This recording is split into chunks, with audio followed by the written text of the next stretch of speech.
Welcome to Bhavitha Santosh economy app. ఈ app ద్వారా రాబోయే గ్రూప్ 1 to 3 నోటిఫికేషన్స్కి గాను ఎకానమీ లైవ్ క్లాసెస్ కండక్ట్ చేయడం జరుగుతుంది. ఎవరైతే ఎకానమీలో టాప్ స్కోర్ సాధించాలి అనుకుంటున్నారో ఖచ్చితంగా భవితా సంతోష్ ఎకానమీ యాప్ని పర్చేస్ చేసేయండి. యాప్ ప్రైస్ వచ్చి ఓన్లీ 499 రూపీస్. అండ్ ఇందులో టెస్ట్ సిరీస్ కూడా అవైలబుల్గా ఉన్నాయి, ఓన్లీ 99 రూపీస్కే. కాబట్టి ఖచ్చితంగా పర్చేస్ చేసేయండి. అండ్ ఈ రోజు డైలీ కరెంట్ అఫైర్స్లో భాగంగా కొన్ని క్వశ్చన్స్ని మనం మాట్లాడుకుందాం. దాంట్లో ఫస్ట్ క్వశ్చన్, మొదటి జాతీయ సహకార విశ్వవిద్యాలయం ఎక్కడ ఏర్పాటు చేయనున్నారు? మొదటి జాతీయ సహకార విశ్వవిద్యాలయం first national cooperative university established in Gujarat state, గుజరాత్లో ఏర్పాటు చేయనున్నారు. మరి దీనికి సంబంధించి ఏ యూనివర్సిటీని ఏర్పాటు చేయనున్నారు గుజరాత్లో అంటే త్రిభువనం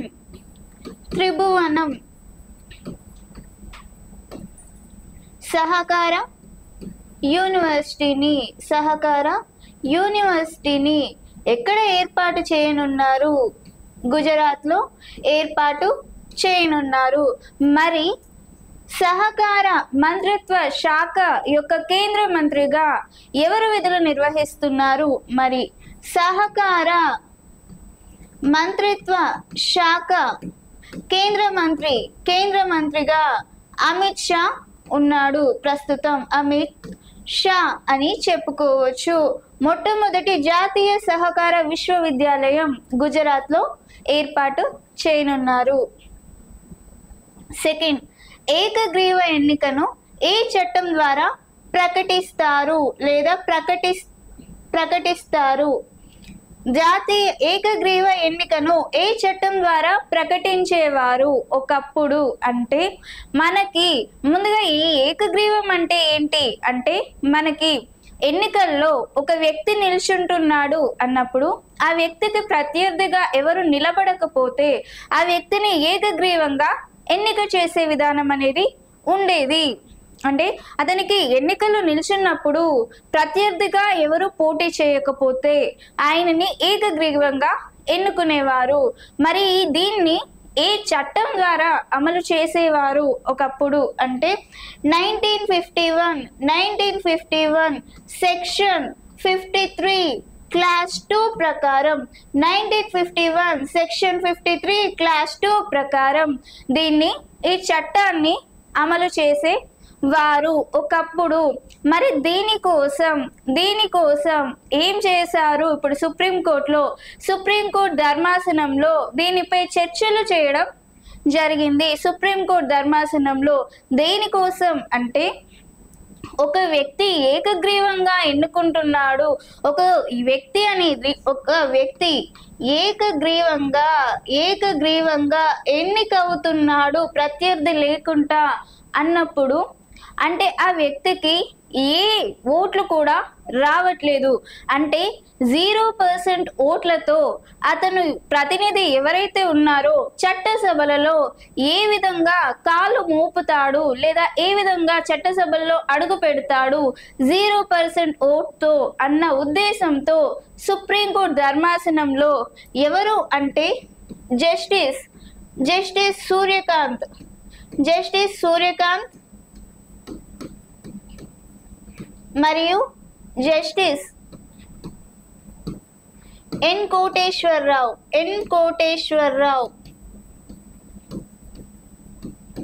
గారు సుప్రీంకోర్టు ధర్మాసనం ప్రకారం సూచించడం జరిగింది. కొన్ని సూచనలను చేయడం జరిగింది. అంటే ఒక వ్యక్తి మనకి ప్రతినిధి అనే అతను చట్టసభల్లో అడుగు పెట్టాలి అంటే మినిమం 5% ఓటింగ్ ఖచ్చితంగా నమోదు కావాలి అని చెప్పి ఈ సుప్రీంకోర్టు ధర్మాసనం సూచనలను చేయడం జరిగింది. ఏ వ్యక్తి అయితే ఏకగ్రీవంగా ఎన్నుకుంటాడో ఆ ఎంపిక అవుతాడో దాంట్లో 0% ఓటింగ్తో ఎన్నికయ్యే విధానాన్ని గురించి సుప్రీంకోర్టు ధర్మాసనంలో జస్టిస్ సూర్యకాంత్ మరియు జస్టిస్ ఎన్ కోటేశ్వరరావు గారు ఒక సూచనలు చేయడం జరిగింది. ఒక వ్యక్తి చట్టసభల్లో అడుగు పెట్టాలంటే మినిమం 5% ఓటింగ్ ఖచ్చితంగా నమోదు కావాలని సుప్రీంకోర్టు ధర్మాసనం సూచించడం జరిగింది. మరి ఈ ఏకగ్రీవ ఎన్నిక చట్టం దేశంలో ఎప్పటి నుంచి లేదా ఏ చట్టం నుంచి అమల్లో ఉంది అంటే 1951 సెక్షన్ 53 క్లాస్ 2 ప్రకారం ఈ ఏకగ్రీవ ఎన్నిక అనేది ఉంది అని చెప్పుకోవచ్చు. థర్డ్ క్వశ్చన్, తలక్ ఏ హసాన్ చెల్లుబాటేనని ఏ హైకోర్టు తీర్పునిచ్చింది? తలక్ ఏ హసాన్ చెల్లుబాటే అని బాంబే హైకోర్టు తీర్పునివ్వడం జరిగింది. మరి తలక్ అంటే ఏంటి అని మనం చూసుకుంటే, ముందుగా ఇది ముసల్మాన్కి సంబంధించిన ఒక విడాకులకు సంబంధించిన ఒక చట్టం అని చెప్పొచ్చు. ముసల్మాన్కి సంబంధించి విడాకుల చట్టం అని చెప్పొచ్చు, ముసల్మాన్స్. మరి ఈ తలాక్ విషయంలో తలాక్ అనేవి వీళ్ళకి 3 రకాలుగా ఉంటుంది. తలాక్ అనేవి ఎన్ని రకాలుగా ఉంటాయి? ముసల్మాన్స్ వారి దగ్గర తలాక్ అనేది 3 రకాలుగా ఉండడం జరుగుతుంది. మరి ఏంటి ఆ 3 రకాలు అంటే, తలాక్ ఏ బిద్దత్, తలాక్ ఏ హసాన్,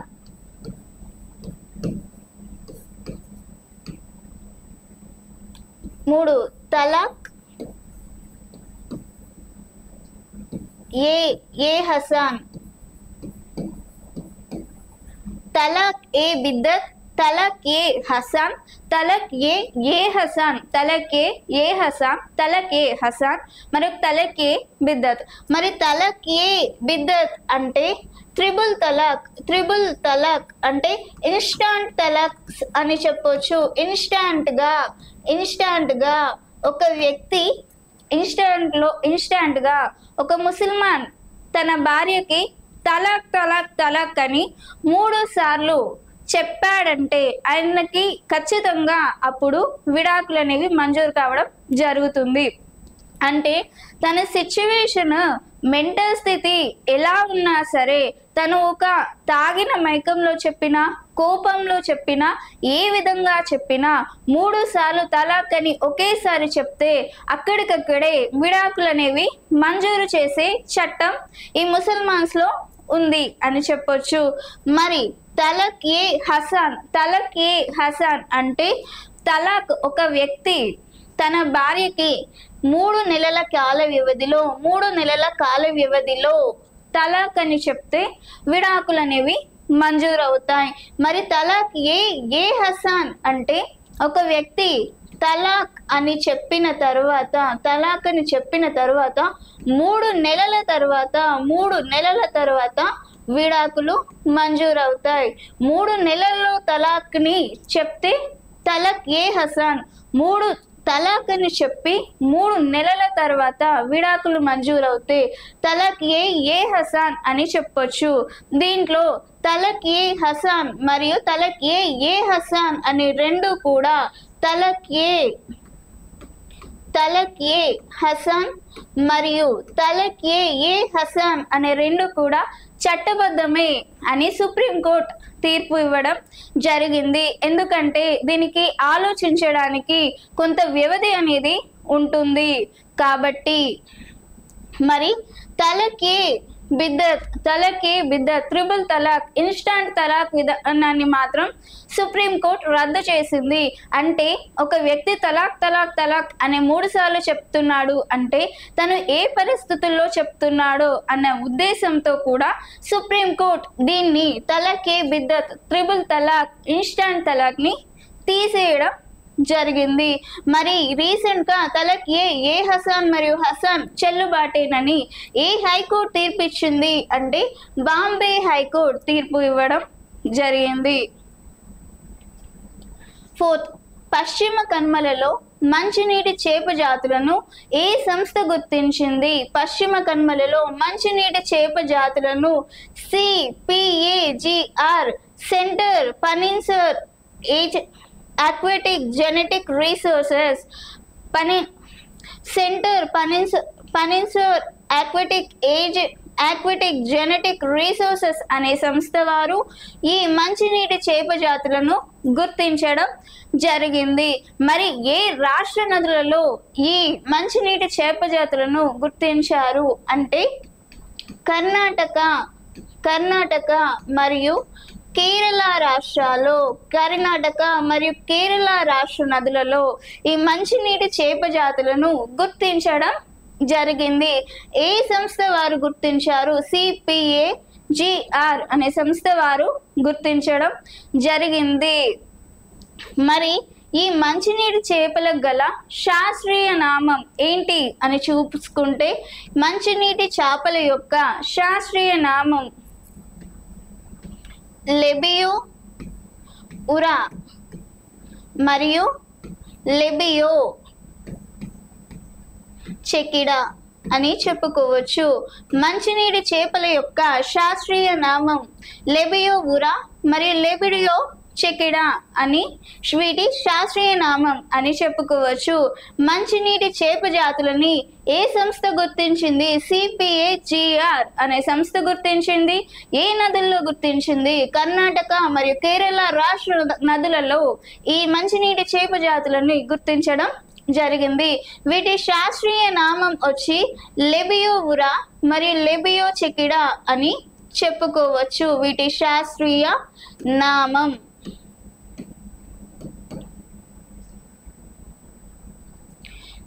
ఫిఫ్త్ క్వశ్చన్, షేంజా 20 వ్యోమనౌక ద్వారా 3 వ్యోమగాములను అంతరిక్ష కేంద్రానికి ఏ రోజున చేరుకున్నారు? షేంజో 20 వ్యోమనౌక ద్వారా 3 వ్యోమగాములు అంటే ఈ 3 వ్యోమగాములు షేంజో 20 అనే మిషన్ ద్వారా అంతరిక్ష కేంద్రానికి వెళ్ళారు. మరి ఏ దేశానికి చెందిన వ్యోమగాములు వెళ్ళారు అంటే చైనా దేశానికి చెందిన 3 వ్యోమగాములు అంతరిక్ష కేంద్రానికి వెళ్ళడం జరిగింది. మరి చైనాకు చెందిన అంతరిక్ష కేంద్రం తమ సొంత అంతరిక్ష కేంద్రానికి వెళ్ళడం జరిగింది. ప్రపంచంలోనే మొట్టమొదటిసారిగా లేదంటే ప్రపంచంలోనే మొట్టమొదటి సొంత అంతరిక్ష కేంద్రంగా ఉన్న దేశంగా మనం చైనాని చెప్పుకోవచ్చు. మొట్టమొదటి సొంత అంతరిక్ష కేంద్రం ఉన్న దేశంగా చైనా అని చెప్పుకోవచ్చు. మరి ఏంటా అంతరిక్ష కేంద్రం అంటే తియాంగాంగ్ అనే సొంత అంతరిక్ష కేంద్రానికి ఈ 3 వ్యోమగాములు చైనా నుండి వెళ్ళడం జరిగింది. మరి వ్యోమగాములు ఏ రోజున వెళ్ళారు అంటే 24th April 2025 వెళ్ళడం జరిగింది. 24th April 2025 వెళ్ళడం జరిగింది. చైనాకు చెందిన 3 వ్యోమగాములు తియాంగాంగ్ అనే అంతరిక్ష కేంద్రానికి షేంజో 20 అనే వ్యోమనౌక ద్వారా మిషన్ ద్వారా వెళ్ళడం జరిగింది. మరి ఇంతకు ముందు వెళ్ళిన చైనా వ్యోమగాములు ఈ 29కి తిరిగి రావడం జరుగుతుంది. ఇంతకు ముందు వెళ్ళిన వ్యోమగాములు చైనా నుండి వెళ్ళిన వ్యోమగాములు ఎవరైతే ఉన్నారో ఈ నెల 29కి తిరిగి రానున్నారు. అంటే ఎవ్రీ 6 months కి ఒకసారి అంతర్జాతీయ అంతరిక్ష కేంద్రానికి వ్యోమగాములు వెళ్ళొచ్చు అని చెప్పవచ్చు. 6 ISSF వరల్డ్ కప్ 2025లో భారత్ ఎన్నో స్థానంలో ఉంది? Indian shooting sports federation world cup 2025లో భారత్ ఎన్నో స్థానంలో ఉంది అన్నప్పుడు ముందుగా ఈ ISSF వరల్డ్ కప్ 2025 అనేది ఎక్కడ జరిగింది అంటే దక్షిణ అమెరికా ఖండంలోని పెరు రాజధాని గల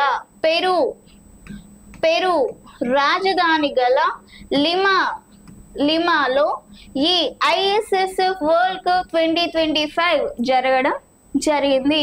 ఎక్కడ జరిగింది? దక్షిణ అమెరికాలోని పెరు రాజధానిగా ఉన్న లిమాలో ఈ వరల్డ్ కప్ 2025 అనేది జరిగింది. మరి దీంట్లో భారత్ అనేది ఎన్నో స్థానంలో ఉంది అని అంటే 3వ స్థానంలో ఉంది అని చెప్పుకోవచ్చు. మరి మొదటి 2 స్థానాల్లో ఏ దేశాలు ఉన్నాయి అంటే మొదటి స్థానంలో చైనా మొదటి స్థానంలో ఉంది.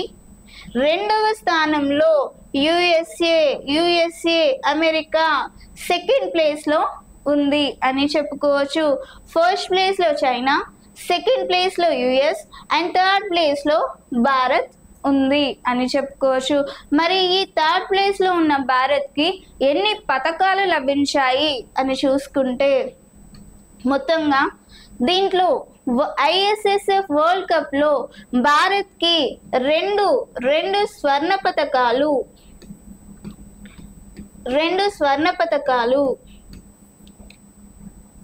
4 రజత పతకాలు,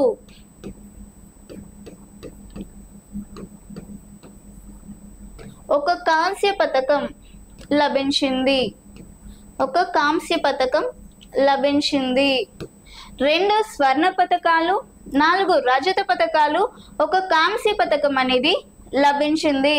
ISSF వరల్డ్ కప్ 2025లో ఫస్ట్ ప్లేస్లో చైనా, సెకండ్ ప్లేస్లో యుఎస్ఏ అండ్ థర్డ్ ప్లేస్లో మన భారత్ ఉండడం జరిగింది.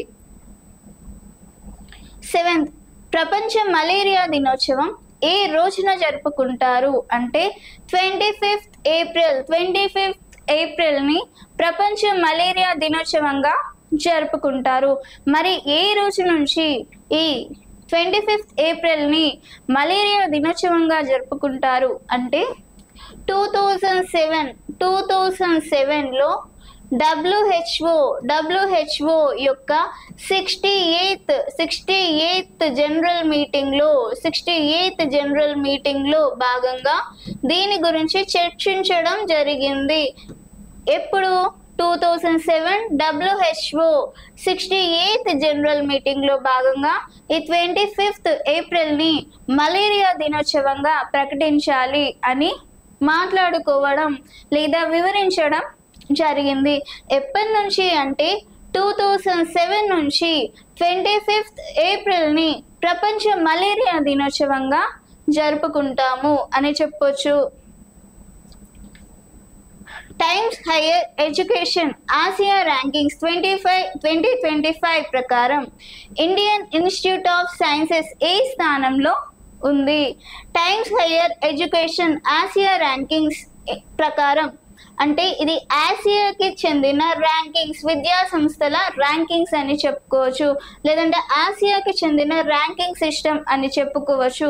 మరి ఆసియా ర్యాంకింగ్స్ ప్రకారం ఇండియన్ ఇన్స్టిట్యూట్ ఆఫ్ సైన్సెస్ మనకి భారతదేశానికి చెందిన ఈ ఆసియా ర్యాంకింగ్స్ 2025 ప్రకారం మన భారత్కి సంబంధించి ఇండియన్ ఇన్స్టిట్యూట్ ఆఫ్ సైన్సెస్ అనేది ఏ స్థానంలో ఉంది అంటే 38వ స్థానంలో ఉంది. మరి ఈ ఇండియన్ ఇన్స్టిట్యూట్ ఆఫ్ సైన్సెస్ అనేది గత సంవత్సరంలో 32వ ప్లేస్లో ఉంది. మరి ఈ సంవత్సరానికి గాను 38th పొజిషన్లో ఉంది అని చెప్పుకోవచ్చు. 9th 2020-24 సెప్రీ రిపోర్ట్ ప్రకారం ప్రపంచంలో ఆయుధ దిగుమతులు మరియు ఎగుమతుల్లో భారత్ ఎన్నో స్థానంలో ఉంది? 2024 సెప్రీ రిపోర్ట్ ప్రకారం ప్రపంచంలో ఆయుధ దిగుమతులు మరియు ఎగుమతులు, ఆయుధాలు అనేవి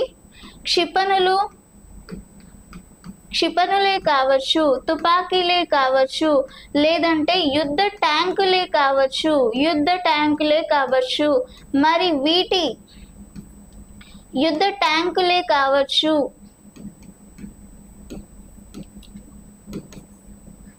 మరి వీటి ఎగుమతులు దిగుమతుల విషయంలో భారత్ ఎన్నో స్థానంలో ఉంది అని సిప్రీ రిపోర్ట్ అంచనా వేసింది అంటే 2వ స్థానంలో ఉంది అని వివరించడం లేదంటే వెల్లడించడం జరిగింది. 2024 సిప్రీ రిపోర్ట్ ప్రకారం ఆయుధ ఎగుమతులు మరియు దిగుమతులు భారత్ అనేది 2వ ప్లేస్లో ఉంది అని చెప్పి సిప్రీ రిపోర్ట్ వెల్లడించడం జరిగింది.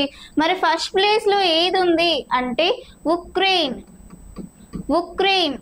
ఫస్ట్ ప్లేస్లో ఉండగా భారత్ అనేది సెకండ్ ప్లేస్లో ఉంది అనేది సిప్రీ రిపోర్ట్ వెల్లడించడం జరిగింది.